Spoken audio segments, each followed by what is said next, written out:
ईसाई दुनिया जिसे रिचर्ड शेरदिल कहकर पुकारती और फख्र करती है और जिसे यूरोपीय मुल्कों ने अपनी अफवाज की सरबराही सौंपकर फलस्तीन की जंग में सलाहुद्दीन अय्यूबी रहमुल्लाह के मुकाबले में ला खड़ा किया था, कासिद के चेहरे पर तजब्सुब था। वो अपने बादशाह रिचर्ड की तरफ से एक ऐसा पैगाम लेकर आया था जिसके बारे में उसका दिल कह रहा था कि मुसलमानों का बादशाह इसका मज़बूत जवाब नहीं दे सकेगा। सुल्तान सलाहुद्दीन अय्यूबी ने बादशाह रिचर्ड का पैगाम पढ़ा और मकासिद पर एक निगाह डाली, जिसके बाद उसकी घबराहट में मजीद इजाफा हो गया था। उन्होंने कासिद की ज़हनी हालत भांप ली थी और मुस्कुराते हुए नर्म व खलीक लहजे में जवाब दिया, बादशाह से कह दीजिए कि हमें उनकी दरखास्त मंजूर है। हम अपने फौजी कमांडो को अभी हुक्म भिजवा देते हैं। हमें यकीन है कि 7 रोज तक मुकम्मल जंगबंदी के आर्जी मुआहदे पर खुद शाह रिचर्ड और उनकी अफवाज भी पूरी तरह अमल करेंगे। सलीबी अफवाज की तरफ से कोई छेड़खानी हुई तो फिर हम ये दरखास्त रद्द कर देंगे। सुल्तान सलाहुद्दीन अय्यूबी रहमुल्लाह ने कासिद के सरापे का भरपूर जायजा लेते हुए कहा कि हमारी तरफ से शाह रिचर्ड को मुबारकबाद पेश कर दें कि वो एक अहम फरीजे से सुबुकदोश हो रहे हैं।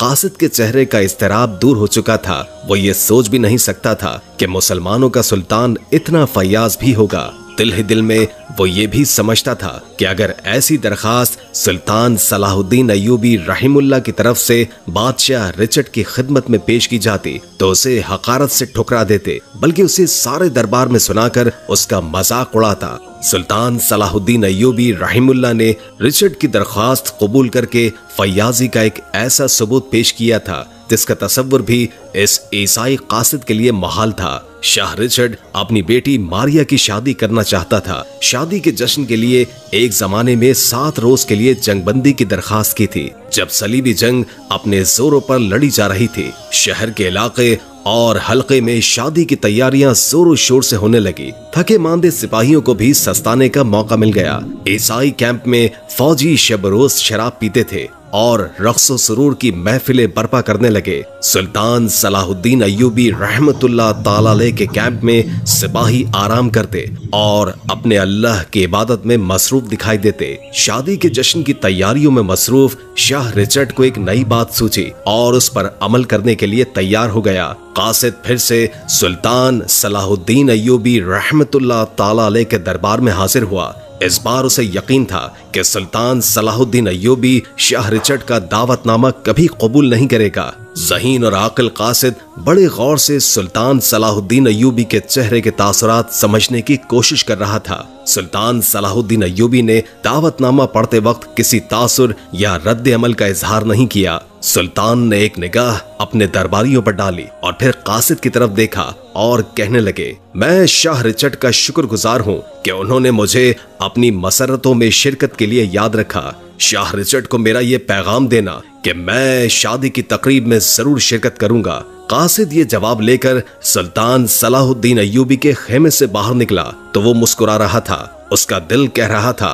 कि सुल्तान सलाहुद्दीन अय्यूबी ने अगरचे शादी के जश्न में शिरकत के लिए हामी भर ली है, लेकिन वो अपना वादा ईफा नहीं करेगा। भला कौन ऐसा शख्स हो सकता है जो दुश्मनों की कछार में जाने पर आमादा हो? वो जरूर बाद में किसी मसरूफियत का उज़्र पेश करेगा। शाह रिचर्ड की बेटी शहजादी मारिया की शादी का दिन आ गया। पूरे तज़क्को एहतशाम से ईसाई तरीके के मुताबिक शहजादी की शादी हुई। रात को शादी की खुशी में जश्न की तकरीब मुनक्किद होने वाली थी। उसमें सुल्तान सलाहुद्दीन अय्यूबी को शिरकत के लिए दावत भेजी गई थी। शाम से पहले सलेबी कैंप का गोशा गोशा कींदीलों और रोशनियों से जगमगाने लगा। सिपाही शराब पी रहे थे, नाच और गा रहे थे। शाह रिचर्ड के खेमे में उसके दरबारी, जर्नैल और अजीजो अकारिब जमा हो चुके थे। शहजादी मारिया अपनी सहेलियों के झुरमट में नई नवेली दुल्हन बनी बैठी थी। शाह रिचर्ड हाँकने लगा था। वो अपनी शुजात के कसीदे खुद ही पढ़ रहा था। बार बार अपने सामाइन को कह रहा था कि सुल्तान सलाहुद्दीन अय्यूबी नहीं आएगा, उसमें हमारे कैंप का रुख करने की जुर्रत कहाँ। सुल्तान सलाहुद्दीन अय्यूबी ने अपने कैंप में बड़े इत्मीनान और खुशू व खुजू से नमाज इशा अदा की। नमाज से फारिग होकर वो खेमे से बाहर निकले, जहां एक खादिम उसका खास घोड़ा लिए मौजूद था। सुल्तान सलाहुद्दीन अय्यूबी घोड़े पर सवार हुए और घोड़ा चलने लगा। सुल्तान सलाहुद्दीन अय्यूबी के पीछे 2 घुड़सवार भी चले आ रहे थे जो शादी के तहाइफ उठाए हुए थे। अब रात बहुत हो गई है शाह मुअज्जम। एक दरबारी ने शाह रिचर्ड को मुखातिब करते हुए कहा, मुसलमानों का बादशाह नहीं आएगा अब खाने। शाह रिचर्ड ने उसकी बात काटते हुए कहा, मुझे मालूम था वो नहीं आएगा। मैंने उसे मरूब करने के लिए जो इंतजाम किए थे वो बेकार गए। ऐन उसी लम्हे हाजिब ने ऐलान किया, मुसलमानों के सुल्तान सलाहुद्दीन अय्यूबी तशरीफ ला रहे हैं। हैरत बावर इस्तेजाब से शाह रिचर्ड और उसके दरबारियों के मुंह खुले के खुले रह गए। शाह रिचर्ड अपनी हैरत और बौखलाहट पर काबू पाने की कोशिश करते हुए बाहर की तरफ लपका। थोड़ी ही देर के बाद सुल्तान सलाहुद्दीन अय्यूबी रहमतुल्लाह ताला अलैह अपने 2 खिदमतगारों के साथ खेमे में दाखिल हुए। खादिमों ने तहाइफ उठा रखे थे। ये तहाइफ सुल्तान सलाहुद्दीन अय्यूबी ने नई दुल्हन शहजादी मारिया के लिए पेश किए। इसके फौरन बाद दोनों खादिम खेमे से बाहर चले गए। शाह रिचर्ड का वो खेमा जो इस तकरीब के लिए बहुत सजाया और संवारा गया था, जिससे शाह रिचर्ड की शान शौकत का अंदाजा होता था। सुल्तान सलाहुद्दीन अय्यूबी ने उसे एक नजर देखा और फिर इसमें कोई दिलचस्पी बाकी न रहे। ईसाई सरदार, जर्नैल और अकाबरीन हैरत से उस शख्स को देख रहे थे जिसके खिलाफ वो लड़ रहे थे, और वो कमाले बेनियाजी से अकेला उनके दरमियान बैठा था। उसे किसी किस्म का खौफ और खतरे का एहसास तक नहीं था। सुल्तान सलाहुद्दीन अय्यूबी की ये बेनियाजी मर्दाना वकार शाह रिचर्ड को खटकने लगा। उसने सुल्तान सलाहुद्दीन अय्यूबी रहमतुल्लाह ताला अलैह से कहा, आपके जंग से दस्तबरदार होने का वक्त आ गया है। मगर क्यों? सुल्तान सलाहुद्दीन अय्यूबी ने कमाले सादगी से पूछा। वो इसीलिए कि यरूशलेम पर ईसाइयों का हक है, ये हमारा मुकद्दस मकाम है। फिर सारी दुनिया के ईसाई यरूशलेम के लिए सरधड़ की बाजी लगाए हुए हैं और वो भी इससे दस्तबरदार नहीं होंगे, इसलिए आप जीत नहीं सकेंगे और बिला वजह मुसलमान सिपाहियों की मौत का बाइस बनेंगे। सुल्तान सलाहुद्दीन अय्यूबी का चेहरा बेतासुर था। वो किसी बात का कोई असर नहीं ले रहे थे। उन्होंने बड़े वकार से जवाब दिया, शाह रिचर्ड, ये बहस बेवक्त और बेकार है। ये खुशी का मौका है। फलस्तीन का फैसला मैदान जंग में होगा। इसके सिवा इस मसले का कोई और हल नहीं। चंद ही रोज में ये फैसला हो जाएगा कौन जीता है और कौन हारता है। सुल्तान सलाहुद्दीन अय्यूबी के इस मस्कत जवाब पर शाह रिचर्ड को यह मौजू बदल लेने पर मजबूर कर दिया। वो देख रहा था कि उसके दरबारी और उसके जर्नैल सुल्तान सलाहुद्दीन अय्यूबी की संजीदगी और उसकी बेखौफी से मुतासिर होते चले जा रहे हैं। अब शाह रिचर्ड ने अपना खुफिया हथियार इस्तेमाल करने का फैसला किया। उसने बास माहिर सिपाहियों को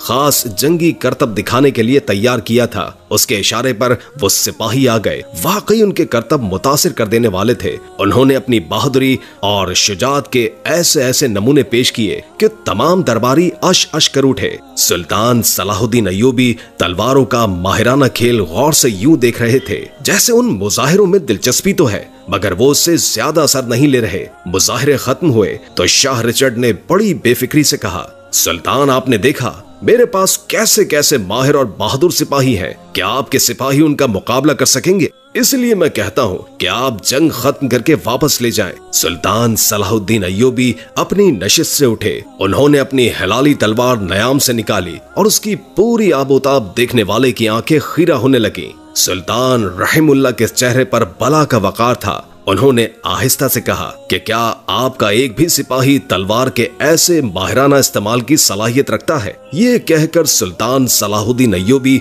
बड़े वकार से चलते हुए दुल्हन शहजादी मारिया के पास पहुंचे और बड़े नर्म लहजे में कहा, शहजादी, क्या मैं आपका इंतहाई रेशमी महीन दुपट्टा ले सकता हूँ? सबकी निगाहें सुल्तान सलाहुद्दीन अय्यूबी और उनकी तलवार पर जमी हुई थी। शहजादी मारिया भी बौखला गई। हाँ सुल्तान मुअज्जम, आप ये ले सकते हैं। उसने कांपते हुए हाथों से अपना कीमती सफेद रंग का बहुत मुलायम और महीन रेशमी दुपट्टा उतारकर सुल्तान रहमतुल्लाह ताला अलैह के सामने पेश कर दिया। सुल्तान रहमतुल्लाह ताला अलैह ने शुक्रिया अदा करते हुए वो दुपट्टा ले लिया। शाह रिचर्ड पर एक निगाह डाली और फिर वहां मौजूद तमाम जर्नैलों और दरबारियों को बड़े वकार भरे अंदाज में देखा और वो नाजुक दुपट्टा हवा में उछाल दिया। इससे पहले कि वो दुपट्टा जमीन पर आता, सुल्तान ने लपक कर उस पर अपनी तलवार से वार किया और वो 2 टुकड़े हो गया। सुल्तान सलाहुद्दीन अय्यूबी ने अपनी तलवार नयाम में डालते हुए कहा, शाह रिचर्ड, क्या आप खुद या फिर आपकी फौज में कोई माहिर तय-गज़न है जिसकी तलवार ऐसे नर्म और महीन दुपट्टे को काट सके? कोई है तो उसे कहिए कि आए। इसका सबूत पेश करे। पूरे दरबार में सन्नाटा छा गया। कोई ऐसा नहीं था कि जिसकी तलवार की धार इतनी तेज हो, और कोई ऐसा नहीं था जो सुल्तान सलाहुद्दीन अय्यूबी जैसी महारत रखता हो। सुल्तान सलाहुद्दीन अय्यूबी बड़े मतानत व वकार से खड़े रहे। फिर जब कोई नहीं आया तो उन्होंने जाने की इजाजत चाही और एतमाद के साथ कदम उठाते हुए अकेले ही खेमे से बाहर निकल आए। अल्लाह रब्बुल आलमीन हम सबको भी ऐसा ही जज्बा ईमान अता फरमाए। आमीन सुम्मा आमीन।